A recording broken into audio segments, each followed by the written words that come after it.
All right, good morning, everybody. Hope you had a good weekend and you're ready to tackle week 11 of our Accounting 202 class, week 6 of our quarantine, and week 5 of our online experience. The days keep mounting. So here we go. This week, our topic is budget control, responsibility accounting. We're going to be talking about chapter 10, talking about mainly the difference between a static and a flexible budget, performance evaluation, return on investment. Today we'll be looking at exercise 10-1 and 10-7. On Wednesday, we'll be looking at problem 10-2A. These will all be examples of examination number 3 in a few weeks. Speaking of examinations, we have examination 2 due last evening. I will be putting up the grades and solutions of that examination tomorrow evening, Tuesday. Some students have yet to post their examinations. I hopefully will expect those postings within the next day or so. If you're going to go beyond Wednesday in your postings, please, beyond Tuesday in your exam 2 postings, please advise me so I can act accordingly when I come to grading the material. So those are people who have yet to post examination number 2. Okay, well, the first on our list today is, what do we mean by budget control? What do we mean by responsibility accounting? Let me show, I got a question right off the bat here today. Let's see what that's all about. It's hard to hear me. All right, well, let's turn up the volume here.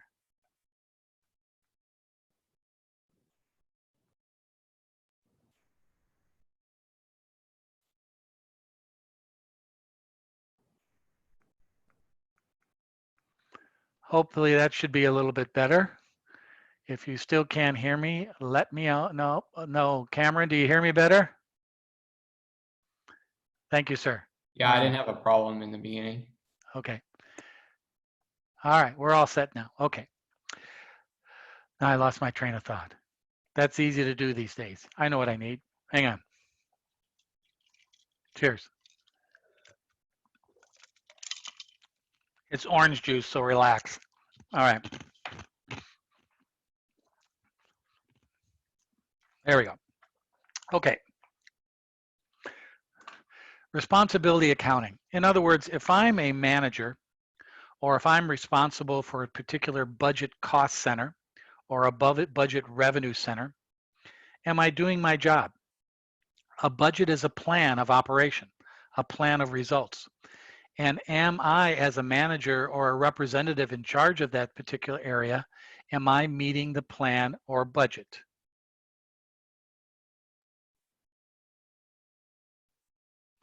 Cerise, you're exactly right. Beer will be much better than orange juice, but I am a responsible academic professor at the University of Laverne.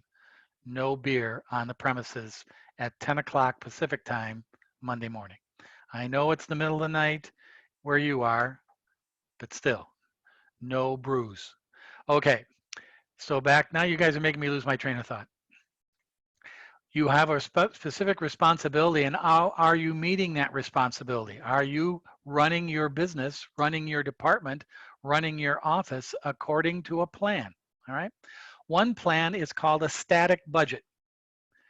Static budget is based on a single level of activity. A single level of activity. We're going to produce 10,000 units. We're going to sell $15,000 of merchandise. It's based on a specific level of activity. At the same time, the flexible budget is based on a varying levels of activity. Various levels of activity. In other words, if a static budget is based on one level of activity, a flexible budget is saying, okay, what if we produce 10,000 units, 20,000 units, or 15,000 units? How is that going to affect our total cost? How is that going to affect our profitability? Flexible budgets are the budgets used by most companies. Why? Because it's based on different levels of activity, different expectations. What if, what if, what if? Right now, a lot of flexible budgets are being used in the economy. And the evaluation of those budgets is called a variance analysis. Unfavorable variance, favorable variance. How are we differing from the plan, the budget? If we're on a static budget, how are we differing from that level of activity? If it's a flexible budget, how are we differing in our actual numbers to that supposedly planned flexible or level of activity? It's called a performance evaluation. It's called variance analysis. How are we different, the actual numbers, to the planned budget? And that's what we're looking at in this chapter. The responsibility side of it is, what's our variance? Why are we different from our plan? A lot of companies this month, the month of April, the month of March, are looking at their budgets and saying, holy crap, look at this unfavorable variance. Why? The drop off in business activity. All right. Going forward, is this level of activity going to continue? If so, we have to make adjustments. We have to lay off people. We have to cut our spending. We have to base or change our parameters. This is why flexible budget and even a static budget is good, because it tells you how you're doing versus what you thought you would be doing.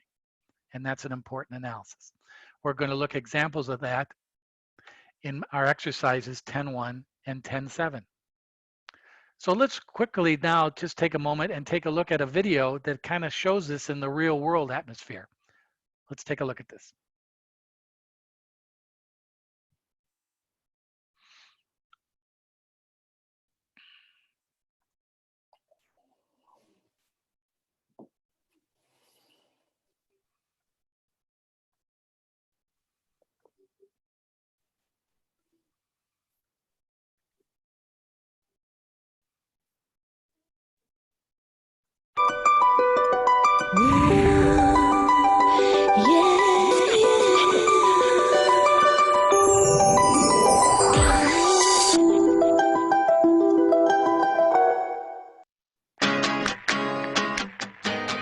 Tommy Soleil has the type of job that a lot of people probably dream of.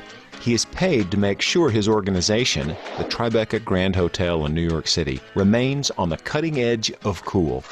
Whether that means hosting an informal concert in the lobby with the Kings of Leon or helping to host the Tribeca Film Festival in their basement screening room, Tommy gets paid to keep his finger on the pulse of current culture.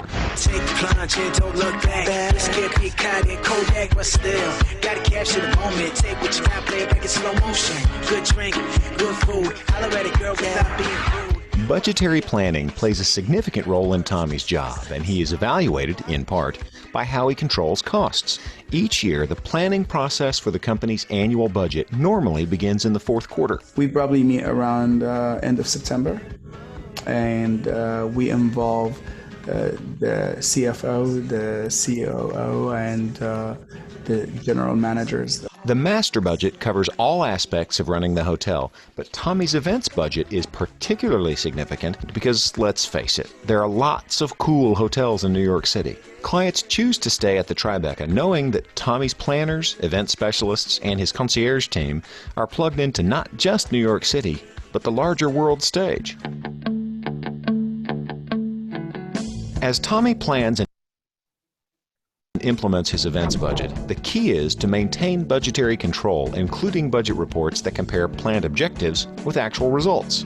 A budget can cover any length of time and any purpose, so formalized reporting systems help by identifying the name of the budget report, the frequency of the report, the purpose, and the primary recipients. Let's look at an example of budgetary control activities, and for this, let's go back to 2002 when the Tribeca Film Festival was created to combat the economic effect of 9/11 on Lower Manhattan. The Tribeca Film Festival started with Robert De Niro's idea of bringing something to downtown area. The hotel had to develop a budget for events they would host. Then after the festival, they analyzed what they planned from what was actually spent and took corrective action. They increased the budget for the following year. It was a big success, and modified future plans accordingly. This cycle of control activities can be used over and over, and when implemented properly, can help management to evaluate performance. Now, if Tommy was responsible for just one hotel event each year, he could probably get by with a static budget. But he has many events, some of which occur on short notice, so he relies on a flexible budget, which is really just a series of static budgets that account for a wide variety of activities. The basic idea behind responsibility accounting is that large diversified organizations, especially those with multiple product lines, are difficult if not impossible to manage as a single segment. Breaking them up into smaller segments allows responsibility to be assigned to managers that have the authority to make day-to-day decisions at that level. Evaluating a manager whose performance can be quantified, like a sales manager, is fairly straightforward. But what about someone who contributes indirectly to the profitability of an organization? To answer this, it's important to understand profit and cost centers. Profit centers in an organization do exactly what they sound like. They generate profits. Hotel profit centers are typically sleeping rooms, events, restaurants, and catered food functions. The rooms are the main income for the hotels. Food and beverage is not an amenity here only, it's actually another source of revenue where people want to try the chef that you have or expect a 24-hour room service. Cost centers incur costs but don't directly generate revenue, but you need them. In a hotel, they might be marketing, engineering, human resources, and yes, accounting. Okay, now, let's have some fun. Let's take everything we've learned and apply it to a real-world example. We mentioned the time that the Kings of Leon were staying at the Tribeca. And they go, why don't we just put a secret gig for our fans? Now, Tommy didn't have a Kings of Leon secret gig budget on the off chance that they ever showed up at his hotel, but since he made use of flexible budgets, he was ready and had a basic idea. Hold it, time out. What are the Kings of Leon? Can anybody explain who are the Kings of Leon? Never heard of them. Anybody? The Kings of Leon. Anybody? I thought so. All I know is they're a band. They used to, they're still good, but they used to be really, really good. So they're a little out of date now. Yeah, kind of. Well, Thank I you, don't know. Randy. I don't know if there's fans, but right now. But, All right. Thank you, Leon. Of what his costs would be. One of those projections was based upon what would a total night would cost us when we do it from A to Z. Including everything from building a temporary sound system to hiring doormen and even bathroom attendants. Keep in mind that some of these budget items are a result of valuable lessons from past budgetary control activities. Armed with his budget, he did a quick ROI evaluation to determine if the event would be profitable. In the end, the event was a huge success. But from a profit cost center perspective, what if it had been slightly unprofitable? From a marketing standpoint, there certainly were other benefits. It's a great promotion for the hotel, it's great press for the hotel. So maybe you compensate by canceling another event later in the year that wouldn't have had the same impact. The point being, budgetary control allows managers like Tommy to not only do their job, but to take advantage of opportunities when they arise. And from a responsibility accounting perspective, this has served Tommy well. Sure, his events help drive profits, but what they really do, in an industry where boutique hotels come and go, is to help keep the Tribeca Grand both relevant and hip as a key Manhattan destination. And I want you, and I need to be near you.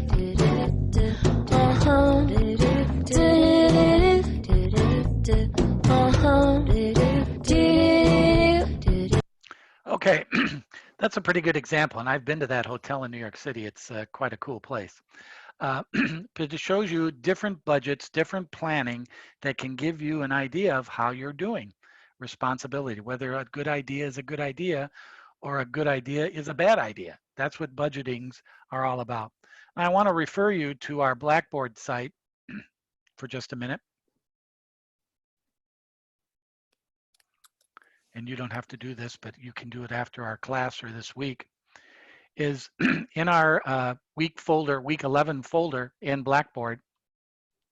If you go there, there's a couple of other very good videos. They're also located in our YouTube playlist. A couple of very good videos on flexible budgeting, revenue and spending variance analysis that's talked about in chapter 11. These are two good videos that can explain this process in more detail based on the video we just saw, flexible budgeting. So again, these videos are in week 11 of our Blackboard site. You can just click on watch video and you can watch those videos. They both are about 10 minutes long, or you can go to our YouTube playlist in Blackboard or in YouTube for our class Accounting 202 and also get those videos as well. Again, remember our introduction video of every Sunday is also located in the appropriate week, so you can get my introduction to the week. Also, the solutions or exercises and problems to our chapters, to our problems that we're going to be discussing during the week. The solutions have yet to be posted, but they will be. And a PowerPoint and key points of the chapter located in the week 11 file folder for you to review. Those, again, those videos are quite helpful in understanding this. So let's take a look now at some definitions and some examples of responsibility accounting and budgeting.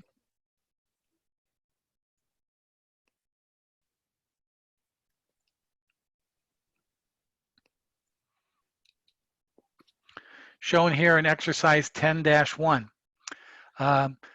Connie Rice has prepared the following list of statements about budgeting control. What are true and what are false? These are good definitions of the material covered in chapter 10. What are true and what are false? Let's go through this list. Let me just bring up a little my technology here.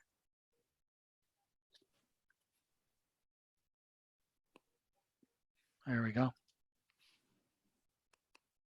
Okay, number one, budget reports compare actual results with planned objectives. Well, that's a no-brainer. That's true, all right? Budget reports compare actual to plan, okay? And it's called a variance analysis. Question number two, all budget reports are prepared on a weekly basis. That is no, okay? No way. That is no. That is not true. Most budgets are either performed on a monthly basis, probably all of these on a monthly basis, but some are done quarterly, some are done annually. It depends on the type of budget it is. Question number three, management uses budget reports to analyze differences between actual and planned results to determine their causes. Yeah, why are we off budget? What are we doing wrong? Or what was our plan off? Of course, that is true. That is true. Question number four, as a result of analyzing budget reports, management may either take corrective action or modify future plans. Yes, exactly right. That is also true. Why? Because we can either fix it now, but if it's not very major, we can plan and change future events like this. If it's a major variance or a major problem, we have to correct it now. What would you consider a major problem? Let me see. How about the coronavirus? That's a major issue. Maybe we should take corrective action. And what are companies all around the world doing? They're laying off people. They're trying other methods of advertising. They're doing what ESPN did last night. They're showing the Michael Jordan Last Dance documentary 4 months before they originally planned it. Why did they do that? Oh, I guess nobody's watching our shows anymore. Maybe we better put Michael Jordan on for the next 5 weeks and everybody's going to start watching it. Corrective action. That's exactly right. And it's not just because of the entertainment value, it's because of money. ESPN's viewership is down 58% from last year. 58%. I guess we're not going to be making much money on advertising, are we? So, corrective action. Let's move up the Michael Jordan video, a documentary now, instead of waiting for the summer when we anticipated viewership to be down in the summer. Let's put it on now. Perfect example of corrective management decision making, and it's not based on anything but entertainment. It's based on money, advertising. Question 5.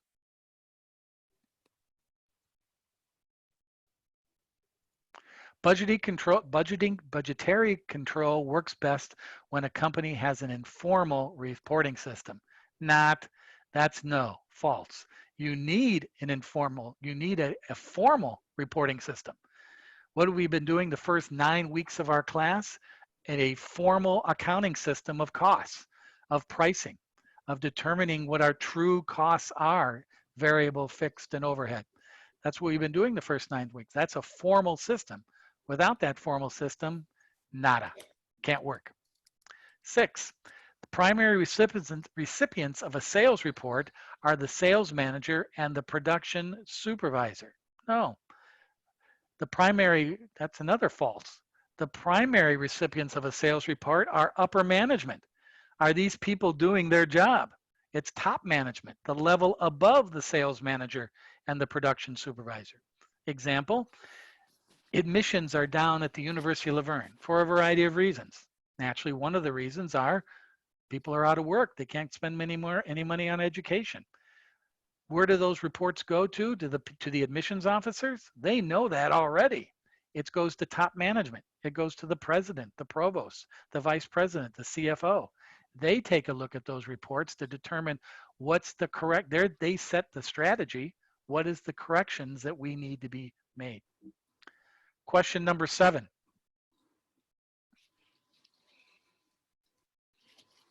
The primary recipient of the scrap report is the production manager. That is true. A lot of you are saying, what the hell is that supposed to mean? The scrap report. How much are we wasting in production? How much are we wasting in production? That's the scrap report. We have a budget. You'd be surprised about this. Companies have a budget for how much they waste. If that budget exceeds that, that means they're being inefficient. Not very good. That's a very important report for production. The primary recipient is the production manager. Question 8. A static budget is a projection of budget data on a single level of activity. And that is correct. That is definitely correct. That's the definition of a static budget. It's a projection of data on one level of activity. Question number 9. A top management's reaction to an unfavorable differences is not influenced by the materiality of the difference. That's false, all right? Let me explain what that means. First of all, top management's reaction to unfavorable differences. Unfavorable differences mean the actual numbers are less than the planned or budgeted numbers. We're not doing as well. So top management's reaction to unfavorable differences is not influenced by the materiality of the difference. No, it should be measured by, there's a difference, not on how big it is. The corrective action will determine how big the difference is, but still management should be concerned by any differences in your budget, especially if they're unfavorable. And finally, a static budget, excuse me, a static budget is not appropriate in evaluating managers' effectiveness in controlling costs unless the actual activity level approximates the static budget activity level or the behavior of the cost is fixed. And that is also true, meaning that you take a look at a static budget and you have actual numbers compared to a planned level of activity. That actual level of activity represents the level of activity in that static budget. What's going on here? Get that out of here. Excuse me, guys, temporary. There we go. Okay. So that activity in the for example, if I have a static budget saying I'm going to produce 11,000 units and my actual units I produce are 20,000 units, then that static budget doesn't really tell me much effectiveness of my plan because my differences in the activity level are great. I have to compare the effectiveness of the budget based on the actual level of activity that approximates. In other words, if I planned on 11,000 units, my actual level of activity is 11,000 units, my cost and everything are measuring exactly what that anticipates. So that's exercise 10-1, true and falses, or the definitions of the level of activities and the definitions of static and flexible budgets. Pretty good definitions there in exercise 10.1, and those answers will be posted to Blackboard. Now let's go down to exercise, let me clear this out of here, excuse me.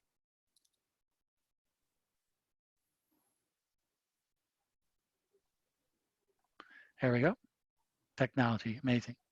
So now let's take a look at exercise 10-7, where we actually prepare a flexible budget. And this is pretty easy, but I wanted to show you this today, and we're going to do a little bit more sophisticated one on Wednesday in exercise and problem 10-2.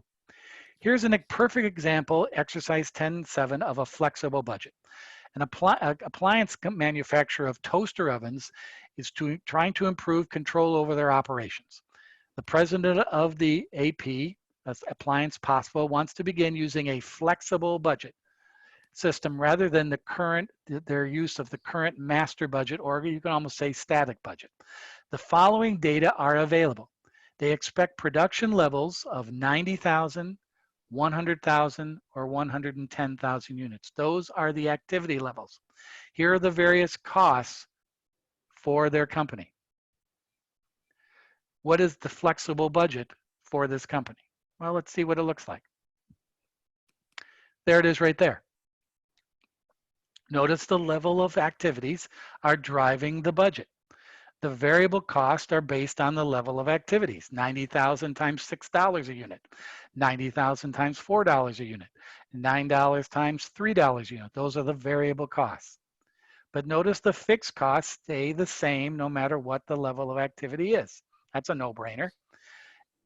But notice the total cost. This flexible budget tells us that if we produce 90,000 units, this is what's going to cost us. 100,000 units, this is what's going to cost us. 110,000 units, this is what this is going to cost us. Now, once the actual numbers start coming in, if our activity levels are at the closest to these appropriate levels of activity in our plan, those are the budget numbers we use to examine our actual cost to the plan. In other words, the activity level drives the analysis of variance. We set different activity levels based on, well, we don't know what our economy is going to be like in the next year or so. Let's plan on different levels and see what those costs are. That's the perfect example of a flexible budget, showing the different levels of activity.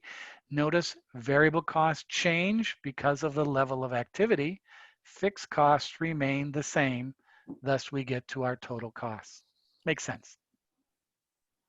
Then they ask us, okay, what if we decide, let me bring this up. And the next question part of this is, let's say they plan on selling toaster ovens for $16 each, all right? And they're going to have a profit of, and if the seller agrees to sell it for $16,000 each, how many units will they have to sell to make a profit of $60,000? This goes back to our last work on target pricing. Now we know the selling price, we know all the costs, how many units, what's their break-even point if they're going to want to make a profit of $60,000. All right, well, we've done this before. Variable cost, selling price minus variable cost. Selling price is $16. Our variable costs are $13. Where do we get that? 6, 4, and 3. All right. Our variable costs are $240,000. We want to make a profit of $60,000. So our contribution margin is $3 divided or into $300,000, which is fixed plus profit. We need to sell 100,000 units to break even or to make a $60,000 profit of our company. That means if we reach the 100,000 unit production level during the year and we sell our product for $16, we know we're going to make $60,000. So again, we get an estimate of, we know our pretty much, if we want to we want to make a profit of $60,000, we need to produce and sell 100,000 units. All right. But what happens if 90,000 units are made or 110,000? We insert those into our numbers and we can come up with any corrective action we need to do. At 90,000 units, we're probably going to have to try to cut our costs or sell our product for more or less, depending on the market. At 110,000 units, we're already at making our profit over at level. Maybe we can do things a little bit differently. The corrective action is driven by the budgets and the actual numbers as they come in. So exercise 10-7 is a good example of a flexible budget at different levels. Notice the variable and the fixed cost are different, and the fixed costs stay the same. If we want to insert a profit target price of $16 and we want to make a target profit of 60, what does it take us to make a profit? Make that level of sales? We just determine that here as we've done in prior chapters. All right. That's exercise 10-7, a good review problem. A problem we're going to look at Wednesday, and I'd like you to try to do it if you can, is problem 10-2A, where you're going to prepare a flexible budget, a budget report, and a graph of the manufacturing overhead, if you're so inclined. Let me just tell you in advance, the next examination, you will not have to do any graphing of costs, so don't worry about that. But this is a good problem where you as a supervisor, as a manager, are going to prepare a budget based on the changing levels of activity, based on the costs given, and determine a budget report, which is the difference between budget and actual, a variance analysis. So that's the complete package. You're going to go a couple steps further by doing an actual variance analysis, the difference between budget and actual. That's exercise or problem 10-2A. We're going to be doing that in class on Wednesday.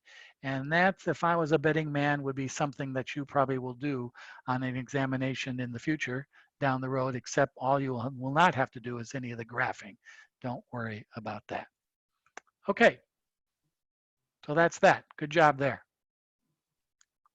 Let me bring up another thing here.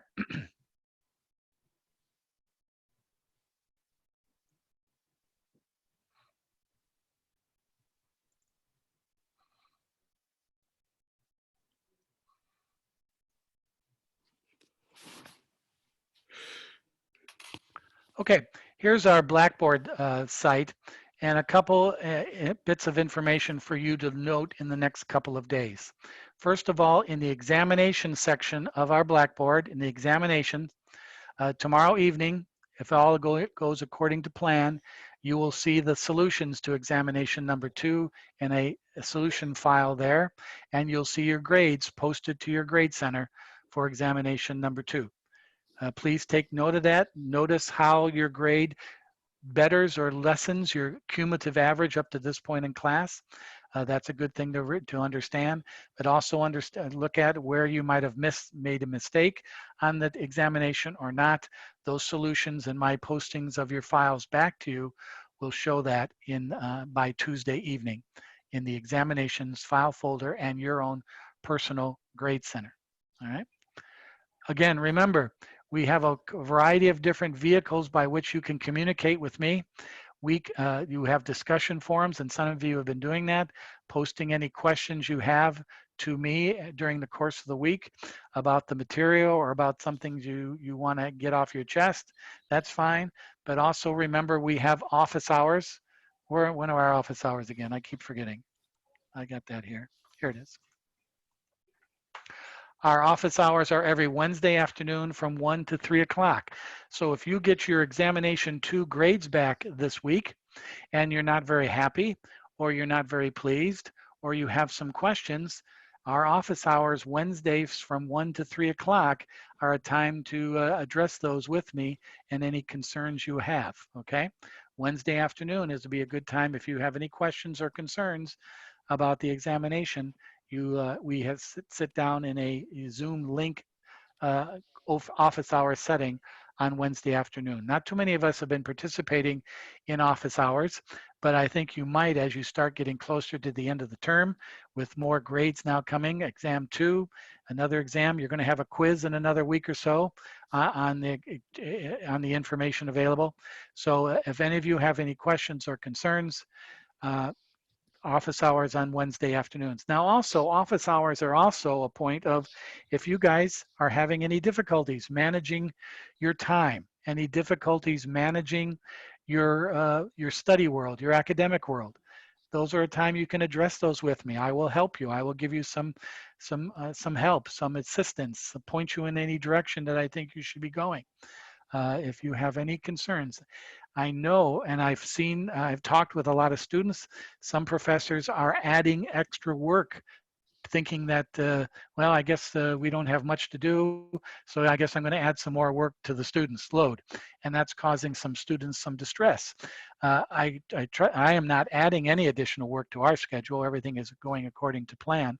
But if those are hurting your ability to study this class, let me know. Wednesday afternoon office hours, text messages, emails, if you're having concerns about your time and managing your time, or managing your technology, let me know. That's important. Also, we're now going on week 5 of online. And, we're going to be doing this for 5 more weeks. 5 more? Yeah, no, 4 or 5 more weeks. So this is something you got to make sure if you're having changes in your lifestyle, if you're starting to look like Professor Hassey and your hair is getting a little bit longer and starting to drive you nuts, or if you have other situations of your workspace where you do your work, if you're now putting more pressures being put on you to go out and try to find additional work in your family, let me know about that if that's hurting your studies or if it's affecting you. If I'm not the one to answer or help you, make sure you do find some people to help you with that. There's a lot of people at the university now who want to help you and make sure you achieve through this, all right, and get you through it. So make sure you let us know should you need any help. Again, back to our file folder for week 11. Again, you have 2 good videos that explain all this. You have some problems to review and practice if you so desire. The solutions will be posted on Wednesday.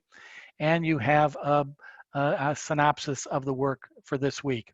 I'm recording this class. It will be posted later to YouTube, and a link in our Blackboard site if you want to review this video from our class today. I am recording it. All right. Now let me get back to this and make sure I got everybody accounted for today. I think I do. If there's any questions anybody has, let's open it up to any questions. Gentlemen or madams, do you have any questions for me this morning?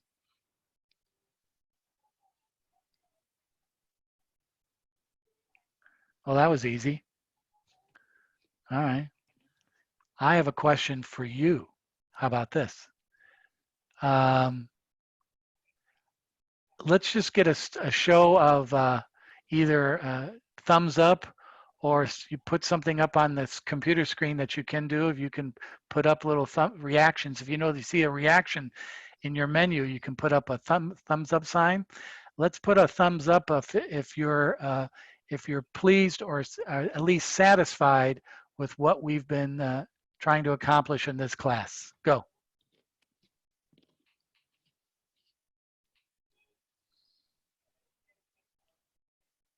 Okay, very good. That's good. That's good to know.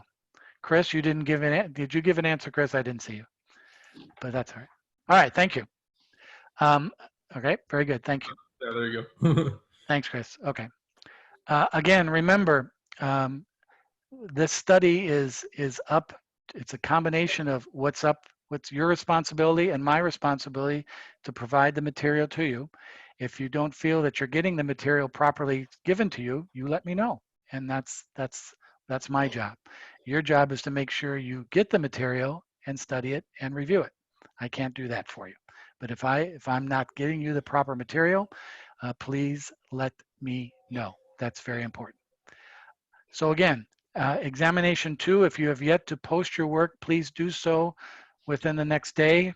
If you cannot get it to me by the end of the day tomorrow, please let me know so I can, it's not going to affect anything, but just so I know that when I post solutions and grades tomorrow late afternoon and evening. On Wednesday, again, we'll review problem 10-2. We'll do a review of examination 2 in class for any of the major areas of problem in that. and then we'll finish up our work in Chapter 10 on flexible budgets. But I think the key thing with the flexible budgets is being able to understand the difference of what a budget is to the actual, and that's called a variance.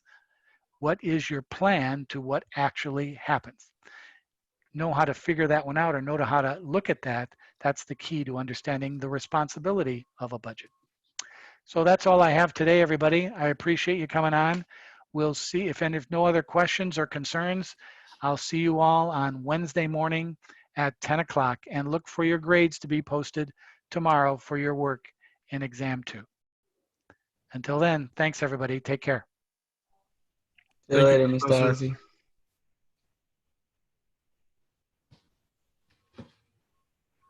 Oh, by the way, Mr. Ozzie, I just wanted to comment. The exam 2, I'm not gonna lie, I understood it. Like, I understood everything. That's good, Anthony. That's good. Thank you. But usually, like, I brain fart on everything, but like, I'm not gonna lie, I understood it. Like, I was just like, dang. Good. That's good to know. Thanks for letting me know. No problem, no problem. But have a good Take day, care. Mr. Ozzie. You too. Take care. Thank you, thank you. Professor Hassey, Yes, Cerise. may I talk to you for a little bit about the schedule and stuff? Sure. So I started working just like an online